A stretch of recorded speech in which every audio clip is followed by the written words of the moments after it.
Cet avocat pénaliste met en avant quelque chose de très intéressant.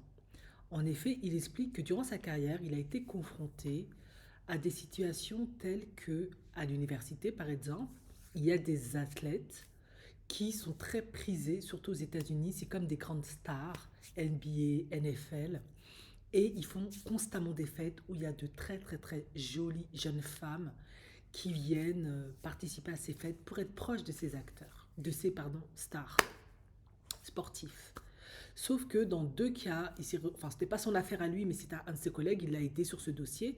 Il s'est retrouvé confronté à une situation très délicate. En effet, apparemment, lorsque les deux personnes, hommes, femmes, sont éméchées, et il y a un rapport où, au moment où ça devient le plus chaud, le plus excitant, elle décide de mettre un terme à cette relation, enfin à ce rapport, même si elle n'a pas donné suite ou si elle a donné suite, et qu'elle va porter plainte, eh ben, ce sera en la faveur de la fille.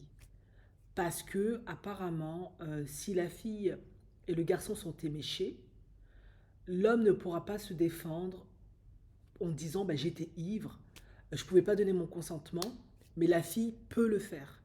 Et lui, il estime qu'il a toujours trouvé ça pas équitable, pas juste en fait.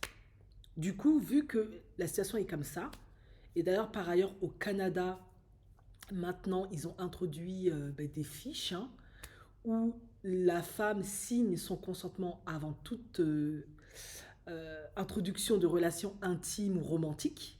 En gros, si tu dois passer la soirée avec un homme, ben, tu dois signer oui, tout ce qui se passera là, je consens ou je ne sais quoi qu'est-ce. Bref, ça tue complètement le romantisme, enfin bref. Et lui, il considère, en tout cas dans le cas de l'université, dans ce cas-là en tout cas, qu'il serait peut-être bien d'envisager de faire signer à chaque personne, surtout les femmes, un document qui atteste de leur consentement pour tout acte sexuel qui va se dérouler. C'est vraiment triste parce que c'est la fin de la spontanéité dans les relations, ça commence gentiment avec la fin, mais on ne peut pas faire autrement. C'est vrai que si la femme est protégée et l'homme ne l'est pas, je suis désolée, c'est profondément pas juste parce que ça se trouve, ils ont tous les deux bu et la femme peut parfaitement abuser de l'homme en question ou, j'ai déjà entendu, mettre du GHV dans son verre ou je sais pas quoi pour avoir des faveurs et tout, etc. Ben, ça, c'est un abus, c'est un VIOL. Ben, malheureusement, il faudra que lui, il puisse prouver que c'était le cas, etc. Et c'est pas évident de son côté. Donc, voilà. La femme est protégée à ce niveau, pas l'homme. Donc, lui, il envisage qu'il serait peut-être bien de mettre des documents, des formulaires où elle atteste que, parce qu'on a bu tous les deux, on s'est éméché, on était consentants. Si il se passe quoi que ce soit, ben, j'étais consentante.